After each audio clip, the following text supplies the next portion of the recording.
আল্লাহ পাক বললেন ওয়াল আখিরাতু খায়রুন ওয়া আবকা, জেনে রেখো আখিরাত হচ্ছে উত্তম এবং স্থায়ী, আর তার তুলনায় পৃথিবী হলো অনুত্তম এবং অস্থায়ী, ঠিক না?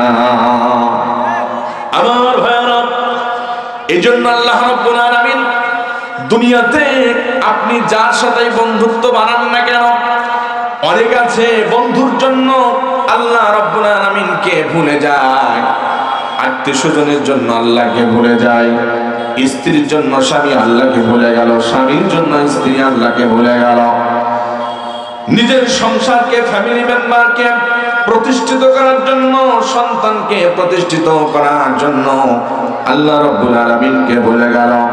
আল্লাহ বলেন শোনো, যাদের কারণে তুমি আমাকে ভুলে গেছো, শুনে রেখো হাসরের ময়দানে ওই সমস্ত মানুষগুলো তোমাকে ভুলে যাবে, একমাত্র আমি আল্লাহ রাব্বুল আলামিন ছাড়া তোমার কেউ থাকবে না, ঠিক না? আল্লাহ রাব্বুল আলামিন বলেন ইয়াউমা ইয়াফিরুল মারউ মিন আখিহি ওয়া উম্মিহি ওয়া আবি ওয়া সাহিবাতিহি ওয়া বানি।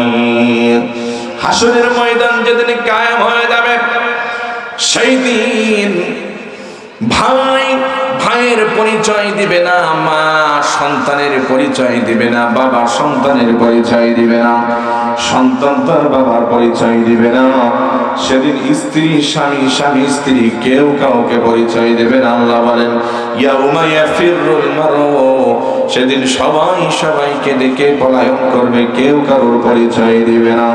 সেদিন আহকামুল হাকিমিন, আল্লাহ রাব্বুল আলামিন সানার বান্দার কেউ থাকবে না।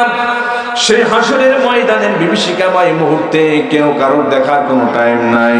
দুনিয়াতে বিপদে পড়লে মানুষগুলি শত্রু হলেও এগিয়ে আসে, ঠিক কি না বলেন? কিন্তু আখিরাতের ময়দানে আপন মা পর্যন্ত কোনো আগিয়ে আসবে না। আল্লাহর পয়গম্বর বলেন কোন একজন আল্লাহর বান্দা একটা নেকির কারণে বান্দা জাহান্নামী হয়ে যাবে, আল্লাহ পাক ডেকে বলবেন বান্দারে তোমার নেকি আর তোমার গুনাহগুলো মাফ করা হয়েছে, মাত্র একটা নেকি যদি তুমি আনতে পারো কোথা থেকে, তাহলে তুমি জান্নাতে যাবে না জাহান্নামে। বান্দাটা কোন ডেকে বলল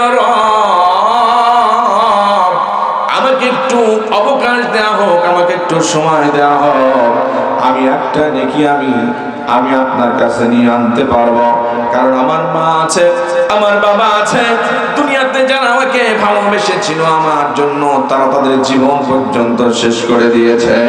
এমন মায়ের কাছে যদি যে বলি মা গো একটা নেকি প্রয়োজন, আমি যদি নেকি না দাও জাহান্নামে চলে যাব, আমার মা কখনো ফেরত দেবে না। আমার আপনার রব বলবে বান্দা ঠিক আছে তোমাকে আমি অনুমতি দিলাম, তুমি হাসরের ময়দানে খুঁজে আসো।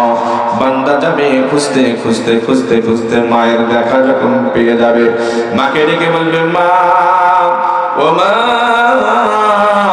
আমি তোমার সেই সন্তান, যেই সন্তানকে তুমি দুনিয়াতে প্রতিষ্ঠিত করতে গিয়া নিজে না খেয়ে আমারে খাওয়াইছো, নিজে না পড়ে আমারে পড়াইছো, আমার কোনোদিন কষ্ট তুমি দুনিয়াতে দেখতে পাও নাই, আমি সেই সন্তান আজকে একটা নেকির কারণে জাহান্নামের আগুনের মধ্যে জ্বলবো রে মা, একটা নেকি কি আমাকে দেয়া যায় না?